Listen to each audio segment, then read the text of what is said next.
10 years ago, I was a single mom living below the poverty line. I joined this industry for just a discount on a product, but I had no idea that the man I was married to would succumb to his addiction, that we would be left on our own without child support, without any physical support, and that I, as a teacher, would be faced with going back to work during one of the most tumultuous times of my kids' lives. So I had this little network marketing business, and I thought, what if this business could keep me home with my kids during the time that they needed me the most?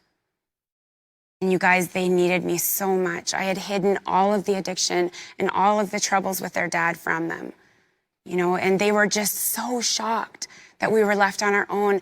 And I remember the day that my little boy, he climbed up into my lap and said, "Mom, I know that Daddy left us because I pushed Ava." And I get emotional even thinking about it because that's classic divorce behavior. Blaming himself for his dad leaving. And I got to pull him into my lap and love on him and say, "Honey, this is not your fault. Your daddy is sick. He loves you very much, but it is not your fault." And so this industry is near and dear to me. I know it has helped so many men and women during times of their greatest need. It has helped them achieve their dreams. And I was just absolutely happy in that company.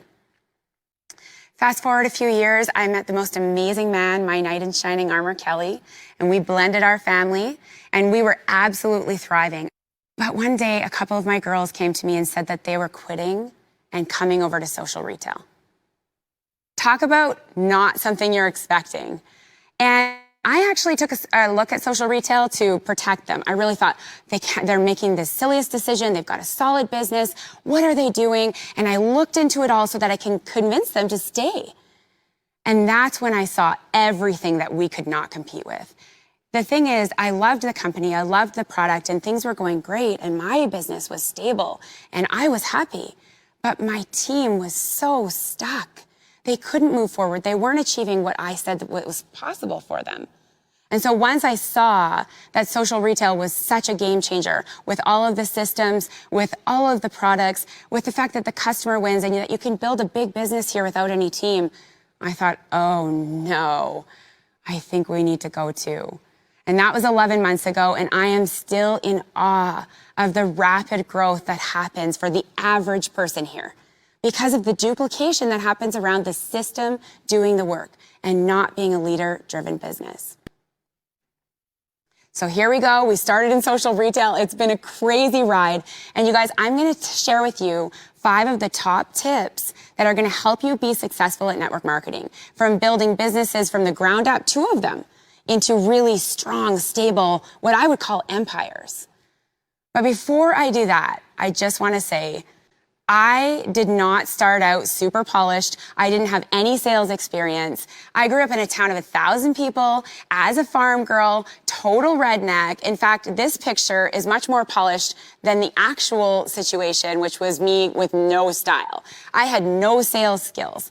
But you guys, what I lacked in skill, I made up in numbers. So I just through doing things figured out how to be good at all of this. Social media, this is your store, okay? This is you being open online. And I just want to say the best thing about social media is just be consistent. Have that magnetic energy. Engage, connect, add value. I always talk to women who have about 500 followers or less, and they're like, well, what value can I add? Guys, whatever you're talking about over coffee is the value that you're going to add. If you're talking about kitchen gadgets or this new book you read or nutrition expertise or budgeting, you're great at budgeting. That's all value you can add to your followers. So don't overcomplicate social media. We've got great social media content. What I want you to do is just make sure that you're magnetic, you're excited, and that you're somebody that attracts people to you. So come and show up with that energy.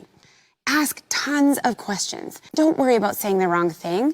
If you're there to serve them and you have the heart to serve them, they're going to feel that. We invite people to watch events, watch videos, come to live events, connect into your why. You guys, when I became a single mom and I realized, am I going to go back to work right now? Or am I going to stay home with my babies? That why drove me. It was stronger than my excuses. It was stronger than wanting to watch Netflix. It was stronger than worrying about what people thought. My kids' lives depended on it. I didn't know where groceries were going to come from. I didn't know how I was going to buy diapers. My why was bigger than my reasons not to.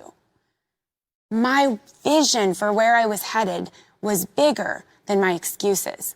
You need to be where your feet are. You have to really be present in what you're doing. You're not focusing on, well, the last person said no, and that felt so bad, because you'll bring that energy into the next relationship, right? What you want to do is be where your feet are. So when Kobe Bryant goes up for a layup, he's not thinking about, oh my gosh, if it's his 7th one, well, I missed my first 6. So is this one really going to go in? Or what are people going to think about me if I don't make this? That's not what he's thinking. He is whiteboard memory. It's erased. He's thinking, I'm going to get this in, and this is going to help us to win the game. I'm not letting this person dictate my next right move. Schedule it. If you're not putting it in your calendar, it's not going to happen. We get what we schedule. So you guys, are you sacrificing what you want now for what you want most? You guys, part of my daily pay covered buying new shoes for my son. He has size 13 feet.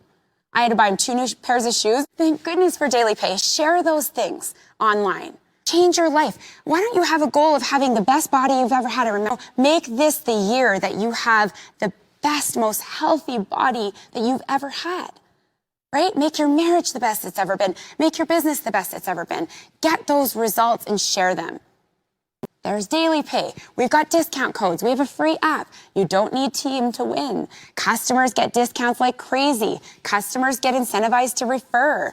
There's clinical research, free product credits as a rep. How cool is that? I mean, I could go on and on. We have systems, social media content, etc.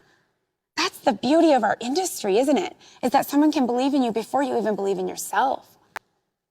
And let the system do the work. Never do it for them. Tell them where they can find it so that they can become empowered. High-powered women don't want to be hindered by waiting for another high-powered woman. So give her the tools, teach her where to find things, and you're going to have a properly launched business. And next is the list. If I told you that I was going to give you $1 million and you had to make a list of 500 people and get it to me right away, could you? I guarantee you could. I guarantee you, but we don't make lists. Isn't that crazy? We know that it's going to build us this giant empire business. And guys, the last thing is it's a number game. Not everybody will do well, no matter how you try to launch them, no matter how good your duplication is, no matter how much belief you speak over. Some people will and some people won't, but it's a numbers game. And so your job is to get all of those people through your funnel and do as best as you can. Your energy creates your reality. Update your identity. Whatever you've gone through in your life, maybe it was your childhood, maybe it was your marriage, the identity you have now served a purpose. It kept you safe. And sometimes we hang on to that identity for a little too long and it's not serving us anymore. Start embodying this new identity, because the version you are now is not the version you'll be when you hit your goal. So start behaving like her before you're even her. Have some sort of a spiritual practice. And what I mean by spiritual, this could be affirmations, could be meditation, it could be prayer. But successful people have a part of their day where they visualize their success, they connect to their higher power, and they have this quiet moment where they can manifest and attract things. I was just talking to Wes Bewley, and he said one of the most powerful things that he does is visualize clearly what kind of a person he wants to work with. What they'll be like. What do they do? What are their behaviors like? Are they really busy? Are they not really busy? Are they a mom? Are they not? Spending time visualizing that. And sometimes we only visualize where we're headed, but really what's really powerful is actually visualizing yourself doing the action. Visualize yourself waking up and creating those conversations and having the courage to pivot. There's a lot going on in the world right now. There's a lot of reasons that people could feel like a victim. Poor me. The economy or whatever else. But you guys, when I was left a single parent, and my husband at the time, who was a firefighter and an engineer and a great dad, left us without any child support or any physical support at all, and disappeared. For 2 years, I was completely on my own with my kids. And then in 2018, he passed away due to heart failure. Instead of me going into victim, which would have been so easy, he left us with nothing except for a couple sweatshirts. I had to dress my 7- and 9-year-old up for his funeral. I could have easily been like, poor me. Do you know what I said? I said, Dave, thank you for our story. You gave us this story that I've been able to build an empire with. And I know that you struggled. And I know that you were sick. But you gave that to us so I could provide for your children. So that is the difference between victim versus responsibility. I used what we had to build the life I knew we could have. And I'm going to leave you with this quote. I no longer feared the darkness. Once I knew the phoenix in me would rise from the ashes. You can do this, you guys. If I can do it, you can do it.